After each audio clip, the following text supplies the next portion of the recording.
பேரறிஞர் அண்ணா அவர்கள் தொடங்கப்பட்ட கட்சியை திரு கருணாநிதி குடும்ப முன்னேற்ற கழகம் மாத்திட்டார். பேர் அண்ணா அவர்கள் தொடங்கப்பட்ட திமுக கட்சியை திரு கருணாநிதியினுடைய முன்னேற்ற கழகம் என்று இன்றைக்கு மாற்றப்பட்டு விட்டது. இது இப்ப இருக்கிற திமுக கட்சி அல்ல, திரு கருணாநிதியுடைய குடும்ப கட்சி. உண்மைதானே? சத்தமா சொல்லுங்க. ஸ்டாலின் காது. பேரறிஞர் அவர்கள் என்ன நோக்கத்திற்கு திமுகவை தொடங்கினாரோ அந்த நோக்கம் இன்றைக்கு சிதைந்து விட்டது. இன்றைக்கு ஒரு குடும்பத்தினுடைய ஆதிக்கத்தில் திமுக சிக்கி சின்ன பின்னமாய் கொண்டிருக்கிறது. இன்றைக்கு திமுக என்று சொன்னால் அது திரு கருணாநிதி குடும்பம், திரு ஸ்டாலின் குடும்பம். திரு கருணாநிதி திரு ஸ்டாலின் குடும்பம்னா திமுக. அது கட்சி அல்ல, கார்ப்பரேட் கம்பெனி. ஆனா பேரறிஞர் அண்ணா அவர்கள் கண்ட கனவை நம்முடைய இருவரும் தலைவர்கள், பொன்மனச்செம்மல் புரட்சி தலைவர் எம்ஜிஆர் அவர்கள், இதயம் புரட்சி தலைவி அம்மா அவர்கள், அம்மாவுடைய மறைவுக்கு பிறகு நாம் எல்லோரும் இருவரும் தலைவர்கள் கண்ட கனவை நனவாக்கி கொண்டிருக்கின்றோம். நனவாக்கிட்டு இருக்கோம்ல. ஆகவே இன்றைக்கு இந்த இயக்கத்தை பொன்மனச்செம்மல் புரட்சி தலைவர் எம்ஜிஆர் தொடங்கின்ற பொழுது அனைத்து மக்களுக்கும் அனைத்து வசதிகளும் கிடைக்க வேண்டும். அடிப்படைகள் முழுமையாக தமிழ்நாட்டு மக்களுக்கு கிடைக்க வேண்டும். அதிலே நல்ல கல்வி கிடைக்க வேண்டும், நல்ல சுகாதாரம் கிடைக்க வேண்டும், நல்ல உணவு கிடைக்க வேண்டும், நல்ல தங்குவதற்கு நல்ல இருப்பிடம் வீடு கிடைக்க வேண்டும், நல்ல உடுக்க உடை வேண்டும், நீர் வேளாண்மை சிறக்க வேண்டும். இப்படி பல கனவுகளை கண்டார் பேரர் அண்ணா அவர்கள்.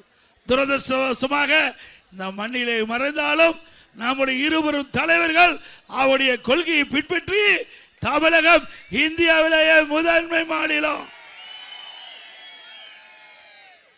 அதே வழியில் வந்த அம்மாவுடைய அரசாங்கம், மாண்புக அம்மா மறைவுக்கு பிறகு எவ்வளவு சோதனைகள் நாம் சந்திச்சோம்ல.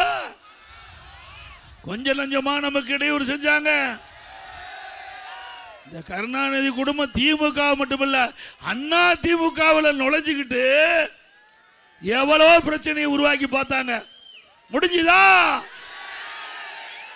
பல பி டீம் உருவாக்கி இன்றைக்கு பெரும்பான்மை அம்மா மறைவுக்கு பிறகு பெரும்பான்மையான சட்டமன்ற உறுப்பினர் என்னை முதலமைச்சராக தேர்ந்தெடுத்தாங்க. மேதக ஆளுநர் அவர்கள் சட்டமன்றத்தில் நீங்க பெரும்பான்மையை நிரூபிக்க வேண்டும் என்று சட்டப்பேரவை தலைவருக்கு ஆணை பிறப்பித்து, சட்டப்பேரவை தலைவர் என்னிடத்தில் நீங்கள் பெரும்பான்மையை சட்டமன்றத்தில் நிரூபிக்க வேண்டும் என்று பணித்த காரணத்தினால தேதி குறிக்கப்பட்டு சட்டமன்றம் கூட்டப்பட்டு அப்பொழுது பெரும்பான்மை நிரூபிக்கின்ற பொழுது இன்றைய முதலமைச்சர் அன்றைக்கு எதிர்க்கட்சி தலைவராக இருந்தார். அவரோடு அவருடைய திமுக சட்டமன்ற உறுப்பினர்கள் செய்த ரகல எல்லா தொலைக்காட்சியிலையும் பார்த்திருப்பீங்க. சட்டமன்ற மாமன்றம். இன்றைக்கு சட்டமன்றம்னா சாதாரண விஷயம் இல்ல. இன்றைக்கு 8 கோடி தமிழ் மக்களுடைய பிரச்சனையை பேசுகின்ற இடம் சட்டமன்றம். அந்த சட்டமன்றத்தில் சட்டப்பேரவை தலைவரை அதனுடைய புனிதமான நாற்காலில் இருந்து கீழே தள்ளி கீழே இறக்கி அவருடைய மேஜையை உடைத்து அவருடைய மைக்கை உடைத்து பிறகு என்னுடைய டேபிள் ஏறி திமுக எம்எல்ஏ டான்ஸ் ஆடுறாங்க. எங்க இதுக்கு எம்எல்ஏக்கு நாங்கள் வெளியலாம். எவ்வளவு மோசம், அதையும் பொறுத்துக்கிட்டோம். கடைசியில பெரும்பான்மை நிரூபிக்கப்பட்டு விட்டது. ஸ்டாலினால பொறுத்துக்க முடியல. பிறகு ஸ்டாலின் சட்டை கிழித்துட்டு வீதியில் நடந்து போனார். திரு ஸ்டாலின் அவர்களே, ஒரு முறை உங்களால் தாக்கு பிடிக்க முடியல, பெரும்பான்மை நிரூபிக்கின்ற பொழுதே தாக்கு பிடிக்க முடியல. இப்போ திரு ஸ்டாலின் அப்பா உதயநிதி மகன் 2 பேர் வந்திருக்கிறீங்க. இந்த தேர்தலில் மக்கள் கொடுக்கின்ற முடிவு மிக பெரிய முடிவாக இருக்கும். அண்ணா திமுக தலைமையிலே அமைக்கப்பட்ட தேசிய ஜனநாயக கூட்டணி சார்பாக போட்டியிடுகின்ற வேட்பாளர்கள் 210 பேர் வெற்றி பெறுவார்கள். அண்ணா திமுக பெரும்பான்மையோடு ஆட்சி அமைக்கும். அப்பொழுது வீதியில அப்பாவும் மகனை எப்படி போவாங்கன்னு கற்பனை பண்ணி பாருங்க.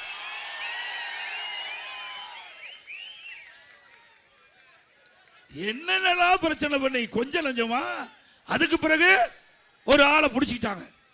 யாருன்னு உங்களுக்கு தெரியும்.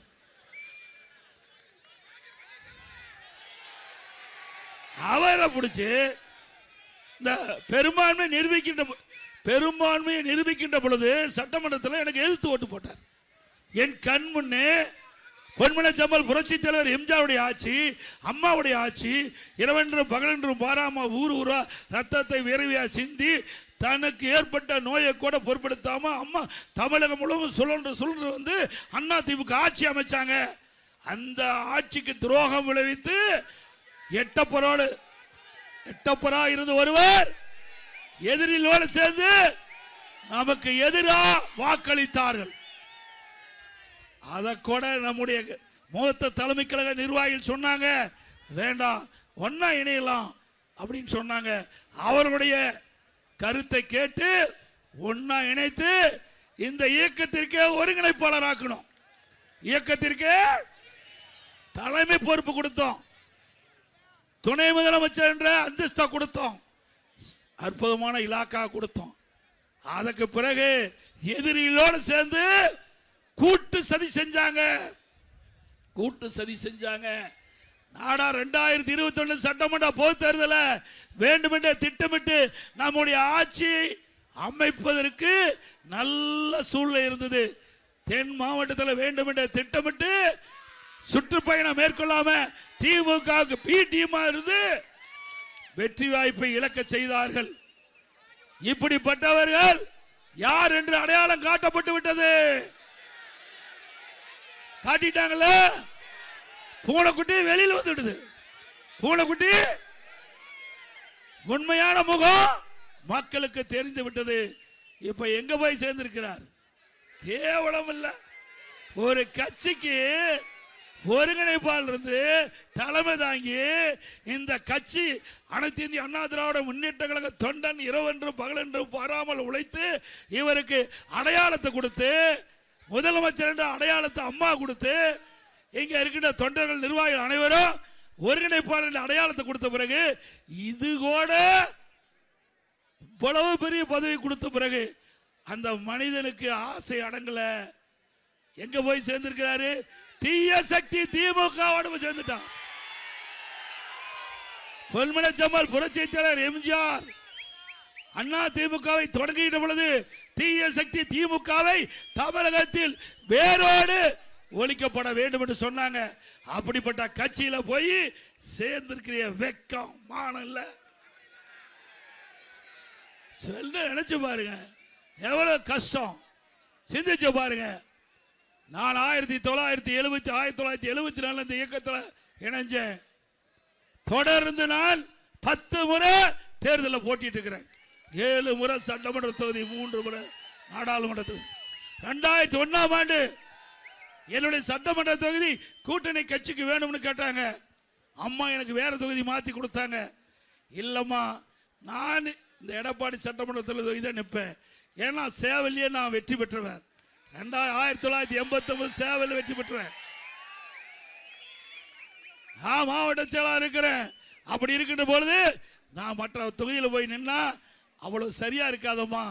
எனக்கு வாய்ப்பு இருந்தா கொடுங்க, வாய்ப்பு இல்லை என்றாலும் தலைமைக்கு கட்டுப்பட்டு கூட்டணி வேட்பாளரை வெற்றி பெற செய்வேன். 2001ஆம் ஆண்டு 2001ஆம் ஆண்டு கூட்டணி வேட்பாளருக்கு ஆதரவு திரட்டி வெற்றி பெற செய்தேன். அம்மா அப்படி எல்லா தலைவரும் அழைத்து சொன்னாங்க. நான் எடப்பாடி பழனிசாமி சொன்னேன், பக்கத்து தொகுதியில் போய் நில்லுங்க, உங்களுக்கு நல்ல வாய்ப்பு கொடுக்குறேன்னாங்க. நான் வாய்ப்புக்காக பார்க்கல, தலைமைக்கு கட்டுப்பட்டவன். பதவிக்காக நாங்கள் வெல்லம்மா. இந்த கட்சி எப்படி உடம்புல உயிர் இருக்குது அதுபோல கட்சியை உயிரா நினைக்கிறவன். அடுத்தது 2004ஆம் ஆண்டு எனக்கு கொள்கை பரப்பு செயலாளராக கொடுத்தாங்க. என்னுடைய நடவடிக்கை பார்த்து எனக்கு அம்மா சொன்னாங்க, நான் வைத்த பதவி பொன்மனச்செம்மல் புரட்சி தலைவர் எம்ஜிஆர் இருக்கிற காலத்தில் எனக்கு கொள்கை பரப்பு செயலாளராக அடையாளம் காட்டப்பட்டார். அந்த பதவியை உங்களுக்கு தரேன்னு சொல்லி எனக்கு கொடுத்தார். அப்படி கட்சிக்காக உழைத்தவர்கள் நாங்கள், கட்சிக்காக பாடுபட்டவர்கள், தலைமைக்கு விசுவாசமாக இருந்தோம். அதனால தான் உங்களை போலிக்கின்ற நிர்வாகிகள் தொண்டர்கள் எனக்கு இந்த உயர்தலை கொடுத்திருக்கிறீங்க. உண்மை எப்பொழுதும் உறங்காது, உண்மை எப்பொழுதும் வெல்லும். தர்மத்தின் வாழ்வுதன்மை சூதுகவும் மீண்டும் தர்மம் வெல்லும். இன்றைக்கு இந்த இயக்கத்தை எவ்வளவு பேர் முயற்சி செய்தார்கள், எவ்வளவு வழக்குகளை போட்டார்கள், எவ்வளவு பிரச்சனையை தூண்டிவிட்டு பார்த்தார்கள். அத்தனையும் இங்க இருக்கின்ற நிர்வாகிகள் தொண்டர்கள் நிர்வாகிகள் அத்தனை பேர் துணையோடு தவிடுபடி ஆக்கினோம். அண்ணா திமுக என்ன ஒரு சிறப்பான இயக்கம் என்று பெயர் எடுக்கின்ற அளவுக்கு இன்றைக்கு நிலைநாட்டி இருக்கிறோம். சிந்திச்சு பாருங்க, பத்திரிகையில் என்னன்னா எழுதுனாங்க, எடப்பாடி பழனிசாமி பிஜேபிக்கு அடிமை, சீட்டை அள்ளி கொடுத்துருவாரு, உங்களை எல்லாம் ஏமாற்றிடுவாருன்னு ஒரு பொய்யான தகவலை அவதூறு பிரச்சாரத்தை மேற்கொண்டாங்க. ஆனா திமுகவும் காங்கிரஸ் 20 நாட்கள் கூட்டணி பேச்சுவார்த்தை நடத்தினாங்க. ஒரு நாள் 2 நாள்ல 20 நாட்கள் போராட்டம். திமுக காரர் காங்கிரஸ் பத்தி பேசுறாங்க, காங்கிரஸ்காரர் திமுக பத்தி பேசுறாங்க. இப்படி ஒருவருக்கு ஒருவர் மாறி மாறி பேசி பேசி பத்திரிகையிலையும் ஊடகத்தில் இந்த செய்தி தான். ஒரு காலகட்டத்தில் காங்கிரஸ் திமுக விலகி விடுவோம் என்ற நிலைக்கு கூட பத்திரிகை செய்தி வந்தது. அண்ணா திமுக அப்படி இல்ல. நாம நம்முடைய கூட்டணி கட்சி தலைவர் அண்ணா திமுக தலைமை அலுவலகத்துக்கு வந்தாங்க. 2 மணி நேரம் பேச்சுவார்த்தை நடத்தணும். பேச்சுவார்த்தை உடன்பாடு ஏற்பட்டது. மகிழ்ச்சியோட நம்முடைய கூட்டணியில் அங்கம் வைக்கின்ற ஒவ்வொரு கட்சிக்கும், பாட்டாளி மக்கள் கட்சிக்கு இத்தனை இடம், பாரதிய ஜனதா கட்சிக்கு இத்தனை இடம், அம்மா மக்கள் முன்னேற்ற கழகத்துக்கு இத்தனை இடம். 2 மணி நேரத்தில் நிருபர்களை அழைத்து கூட்டணி பேச்சுவார்த்தை முடிந்து கூட்டணி உடன்படிக்கை ஏற்பட்டு அறிவித்த ஒரே கட்சி அண்ணா திமுக கட்சி.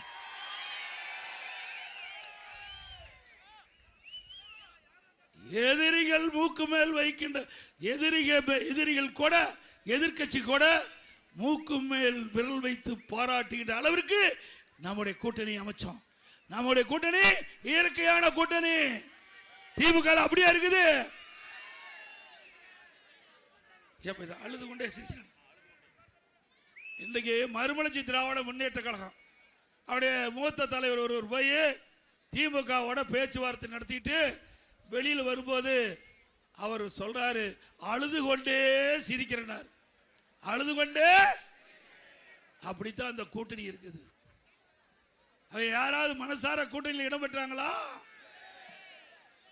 இன்றைக்கு இந்த கூட்டணி திராவிட முன்னேற்ற கழக தலைமையில் அமைக்கப்பட்ட கூட்டணி 2021 சட்டமன்ற பொதுத் தேர்தலில் வெற்றி பெற்று சட்டமன்றத்தில் அமர்ந்திருந்தாங்க.